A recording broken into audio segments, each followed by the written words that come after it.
Oh yeah, here we go. Help! Help!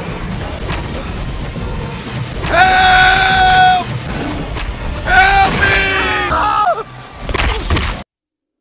Picha linaanzia nyumbani Afrika huko Burundi, ambapo nakutana na mtafiti ambaye anachunguza maiti nyingi ambazo zimezikwa kwenye kaburi moja kubwa sana. Anapochunguza anapata kufahamu kuwa watu wote walikufa katika mtindo mmoja. Mtafiti huyu anapojaribu kusogea eneo jingine ambalo anadhani zimezikwa maiti zingine, mara kiumbe kinatokea ghafla na kumvamia, kisha kiumbe huyu anamkamata kwa nguvu sana mtafiti huyu na kuingia naye mtoni. Kwa kuona hivyo, wanajeshi wa Umoja wa Mataifa ambao walikuwa wameweka ulinzi eneo hilo wanaamua kufyatua risasi ndani ya maji, lakini wanaishia kuona mwili wa mtafiti huyu unaibuka juu ya maji, na dakika chache tu tena unapotea. Team Manfred anapewa maagizo kutoka kwa mkuu wake Roger Shepu. Anaambiwa kwamba anatakiwa kuungana na Viva Master ambaye huyu hapa ni mwandishi wa habari za wanyama. Timu hii inapaswa kuelekea Burundi. Timu inaonekana ni moja ya watu hodari katika tasnia ya uandishi wa habari, lakini pia inaonekana kama habari zake nyingi ni kama vile kutoka katika vyanzo feki. Hivyo kuna baadhi ya watu wanakuwa na mashaka sana na habari zake. Kinachopeleka Burundi sio kitu cha kawaida. Hapo huyu amekuwa akiishi kutamani kufanya makala mahususi kuhusiana na Gustave.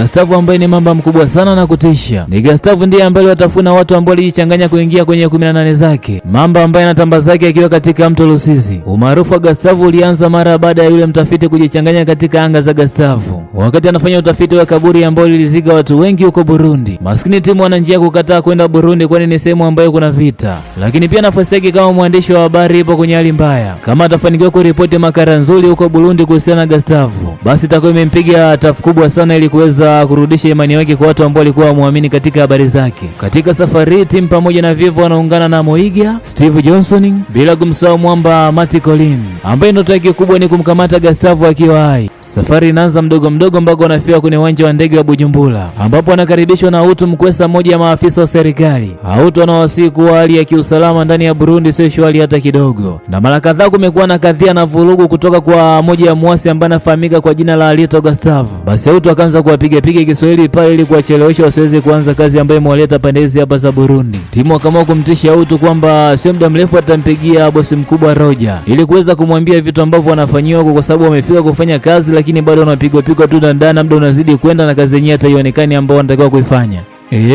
Autu kusikia hivyo kidogo kapatwa na oga na kuwaruhusu endelee na safari yao, huku wanajeshi wawili wakiongoza katika safari yao ndani ya Burundi. Safari yao inafika mpaka kwenye kijiji kimoja hivi ambacho kilishambuliwa na waasi. Wakiwapo wanakutana na Jacob ambaye ndo atakuwa akiwaongoza. Jacob ni mtaalamu wa kuwinda wanyama, lakini kabla ya kwanza shughuli hii hapo wanapewa baraka kutoka kwa Sangoma ambaye anatamkia maneno ya kuweza kufanya vizuri huko wanapoenda na usiweze kupatwa na mabaya. Msafara wa timu unapata baraka kutoka kwa wanakijiji ambao wanatengeneza banda la chuma ambao wanaamini kwamba linaweza kusaidia kumnasa Gustave. Banda hilo linapelekwa kwenye bwawa moja hivi ambao lipo karibu na kijiji hicho. Ili kuweza kumnasa Gustave wanatumia mbuzi, lakini mzee baba Gustave anatoroka, huku Mati akifanikiwa kumchoma kifaa cha kutambua location. Siku inayofuata Steve anapata kushuhudia yule Sangoma na familia yake ikiuawa kikatili na vijana ambao wanafanya kazi na Alito Gustave, na kwa bahati mbaya manzuri Steve anafanikiwa kuweza kuchukua tukio lote ambalo lilikuwa likiendelea hapo. Ikatokea sitofahamu, akaanza kubishana kuhusiana video hiyo hapo ya mauaji ya Sangoma pamoja na familia yake kama inaweza kuoneshwa kwa dunia. Na wanapoendelea kubishana anatokea kijana mmoja hivi ambaye anafahamika kama Jojo, ambaye mwanzoni aliwasaidia kuweka mtego wa kumkamata Gustave. Jojo anajitoa mwanga na kuwa chambo ili wengine waweze kumkamata mamba Gustave. Mara Gustave anatokea na anapojaribu kumtafuna Jojo kwa mara nyingine, Gustave anatoroka tena, huku Jojo akiokolewa na timu Mati pamoja na Steve.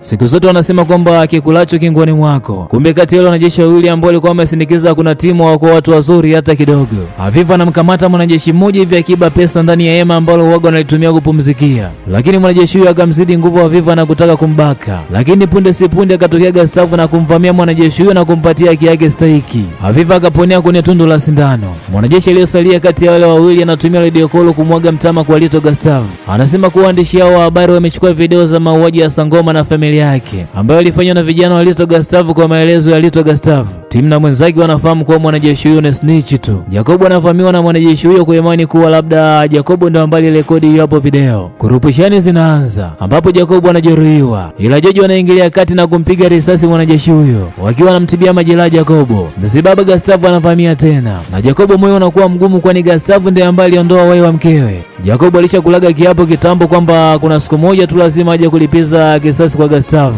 Anachukua bomu na kutaka kujilipua akiwa pamoja na Gustavo, lakini Jacob anafariki huku bomu hilo likishindwa kummaliza Gustavo. Siku inayofuata helikopta inafika eneo hilo kuweza kuokoa wahanga ambao wamebaki hai, lakini kuna gari inawasili ikiwa na vijana wawili walioitwa Gustavo ambao wanaitungua helikopta kupitia rocket launcher. Mati anapoteza maisha baada ya kupigwa risasi na dogo janja mmoja hivi ambao unaonekana kuwa ndo mauaji yake ya kwanza kabisa.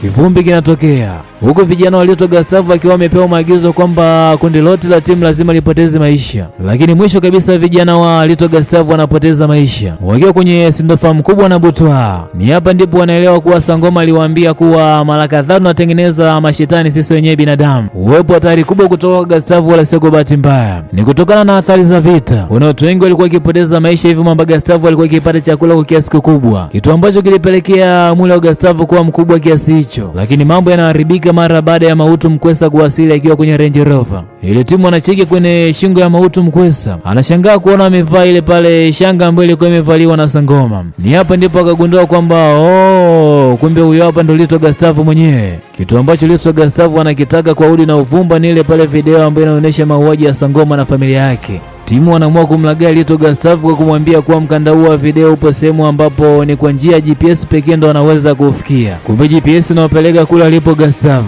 Wanakwenda moja kwa moja mpaka mahali ambapo Gustavo ametulia tuli. Wanapofika tu, Aviva anatumia fursa hii kumwaia Autu kwa kumtupia chambo ambazo huaga zinatumika kumkamata mamba. Zile kelele Gustavo anaamka na kunusa harufu. Anawaacha timu na Viva na kwenda kumshughulikia Autu ambaye anajifanya kujiita jina la Lito Gustavo. Timu Jojo pamoja na Viva wanafanikiwa kuingia kwenye Range Rover, lakini Gustavo anajaribu kuwashambulia. Ni hapa ndipo timu anatumia panga kumchoma Gustavo kwenye mdomo. Umemviai Gustavo anaamua kusalimu amri na kutokomea kwenye maji. Timu Viva, Jojo pamoja na Willy wanaponea chupu na kurejea Marekani. Vita vyenyewe kwa wenyewe ndani ya Burundi vilitamatika mwaka 2005 huko. Lakini Gustavo bado anaendelea kutafuna watu katika anga hizo za mto Rusizi. Gustavo sio kenge wala mjusi, bali ni mamba ambaye ameshiba. Ana urefu wa futi 20 sawa na mita 6, huku akiwa na uzito wa kilo kama 910. Filamu hii ni kuhusu matukio ya kweli, huku Gustavo akiwa ndo mhusika mkuu katika filamu. Na hapo ndo mwisho kabisa wa dobo na letu ili hapa.